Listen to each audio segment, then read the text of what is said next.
Yo, what is going on, everyone, and welcome back to another YouTube video. For any of you guys that are new here, my name is Levi.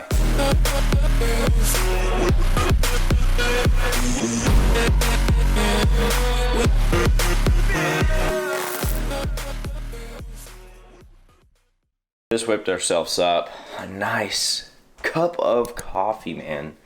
I love coffee in the morning. It is like, I don't know, it's like one of those moments in my day where like there's a lot of peace going on. There's a lot of joy all packed into one cup. But this morning we have a back and shoulder day. However, doing things a little differently today. We have a deload week. So the entirety of this week, I'm not going to be pushing to like 100% in all my lifts. Probably like 50 to 70%. Reason being is last week I had like terrible bicep tendonitis. And then I had a lot of pains throughout like my right side of my neck. And then I also had pains like in my lower back and my legs, especially my left knee. And so I wouldn't say it's necessarily directly correlated to lifting. I would say maybe a little bit of it is, but I would say more so it is wrestling. But less, like I'm still hurt. Like I still need to recover. So this week we're definitely doing a deload. And before, I never used to do deload, so I would just work out hurt all the time. And I found that just didn't help at all. You know, I don't know why I would do that. Maybe because like I'm on some David Goggins shit, like stay hard. Stay fucking hard! But that's what we got going on this week. I'm about to pack everything up and get going. Alright, I was thinking this morning, I'm like, man, I thought Rory was for sure going to be here, but I realized he has finals week this week, so everyone pray for the man. It has a hard time to go through. I got done with mine last week, and last week was an absolute show of a week. It was absolutely just ridiculous. There's just so much going on all at once.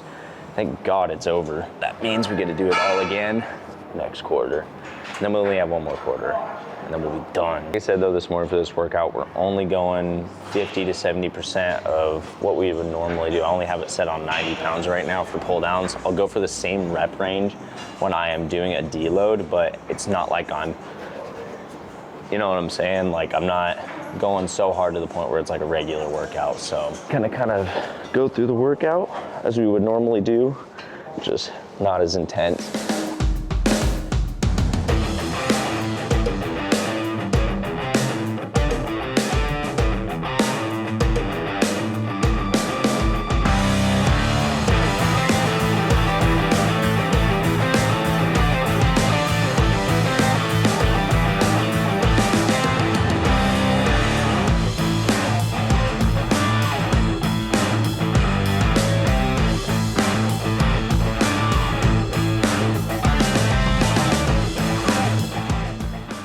So some of you guys might be wondering, when do you take a deload, or how do you know you need to take a deload? So for me, I've kind of made it mandatory around the 4 to 5 week mark, depending on how my body feels. If my body feels okay after 4 weeks, I'll go for a 5th week in a row. But if after 5 weeks, I still haven't taken one, I will take a mandatory one. Like I kind of just force myself to take them now, because no matter what, my body will build up and get to a point where it's in so much pain that I have to take one. So I just think just mandatory, take one every 4 to 5 weeks. A good staple I think to go by.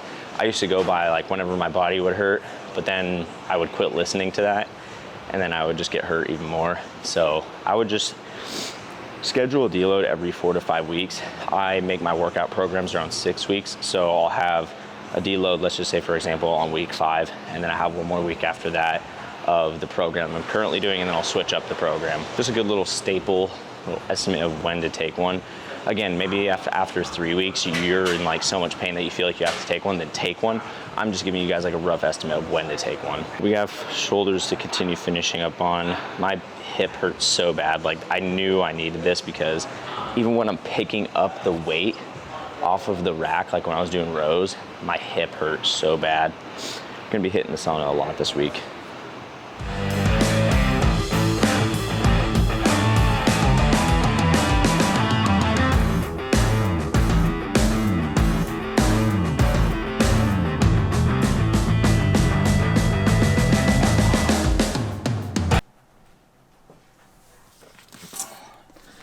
This is a new book we got going on that we're going to start reading. This was actually recommended by Andrew Huberman.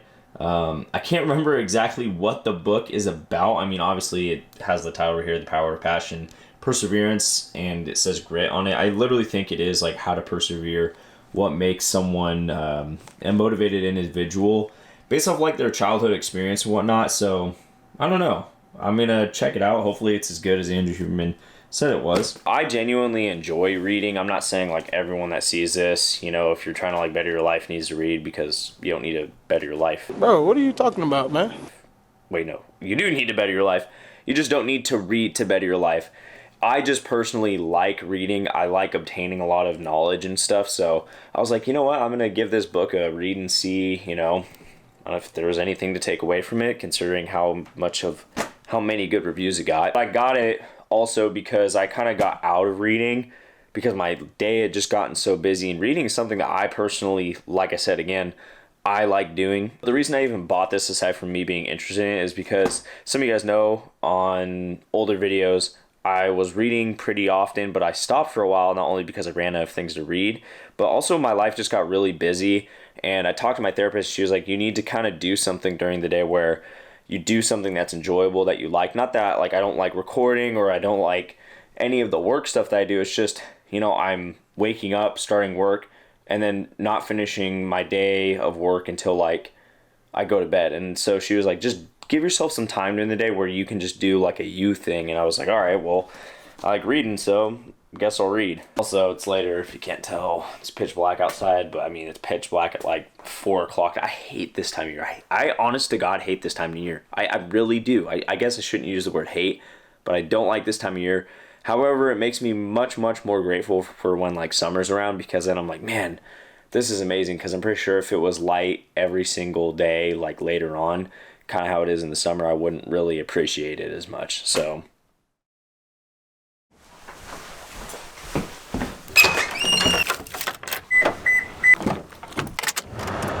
all right, heading to the grocery store right now. I'm gonna show you guys a couple things I'm picking up.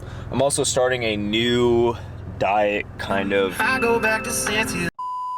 Starting next week. Honestly, the breakfast I made in my most recent full day of eating, which, wait, did I? Yeah, I think I made a recent full day of eating. It just takes too long to make in the morning, and I gotta be at the gym at 6:45, and lately I've just been slacking, getting there at like 6:55, 7 o'clock, and I'm like,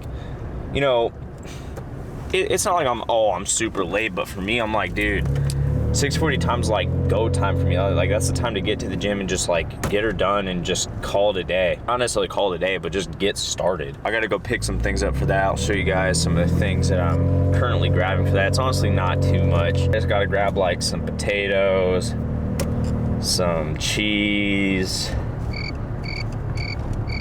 I honestly can't remember everything. This is why I need a list, because I'll go to the store and then come back and then be like, fudge, I gotta go back. And I'm probably still not gonna make a list after today.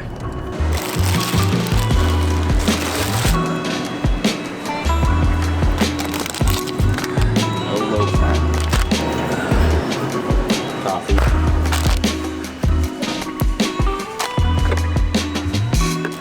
All you guys see this bullshit, and a lot of you guys ask me like, how do I stop eating junk food? If you don't buy it, you don't have it in your house to eat it, so stop buying the shit.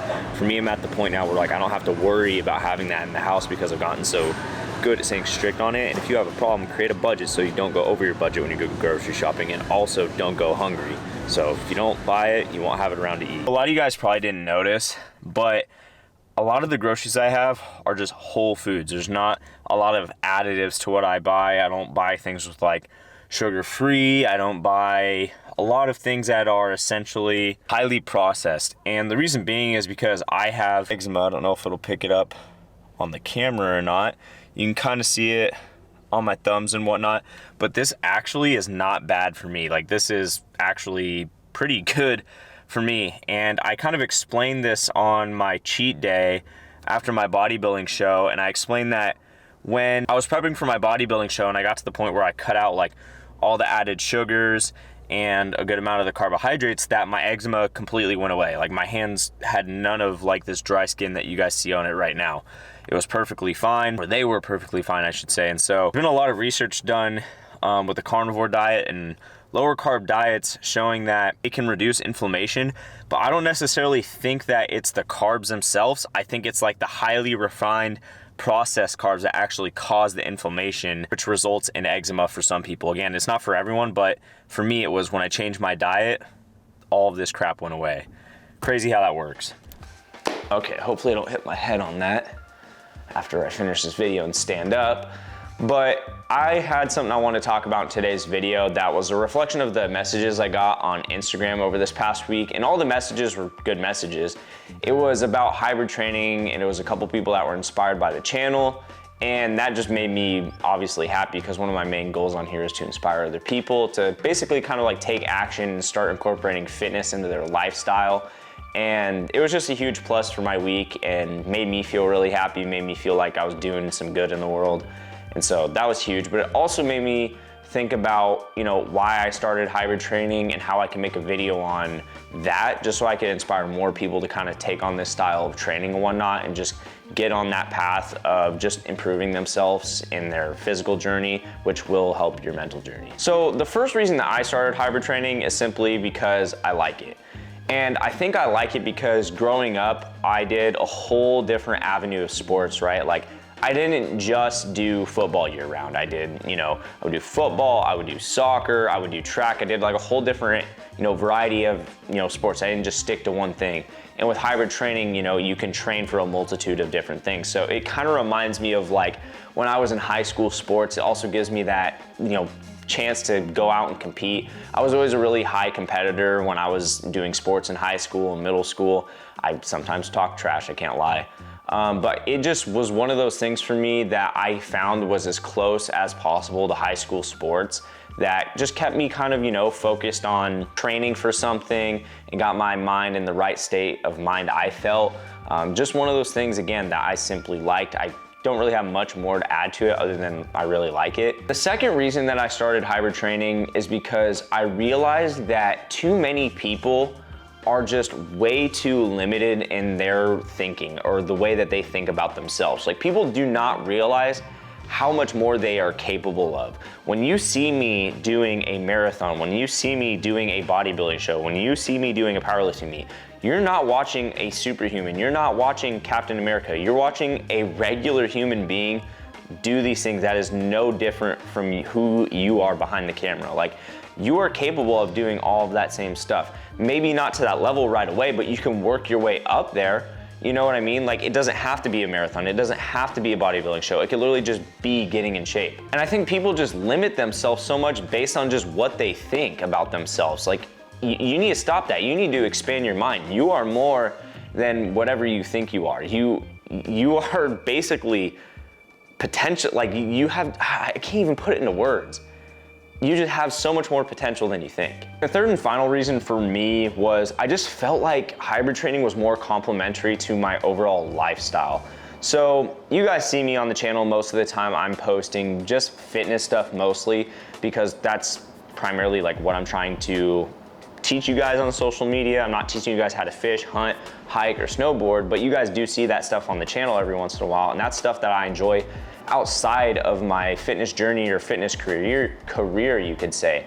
And hybrid training to me, just, I feel like it helps benefit me in those areas outside of fitness, if that makes sense. Like, for me, when I was just taking more so of a just lifting approach, I felt like lifting was only really just kind of helping me with a little bit of strength, but overall just making me look good. And I was like, well, that's only beneficial to a certain degree, right?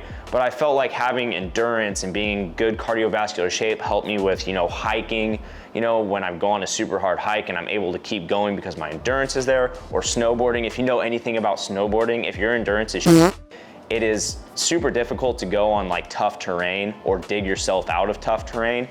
And so again, hybrid training really just complemented my overall lifestyle. As we're lifting, I felt like was almost kind of counterintuitive, not fully counterintuitive, but I just felt like I wasn't getting the maximum amount of benefits out of lifting that I could with hybrid training. Andrew Huberman also mentions this in a podcast, and he says, like, to overall be a healthy individual, you need to be doing some sort of cardio, and you also need to be doing some sort of resistance training, which I also agree with.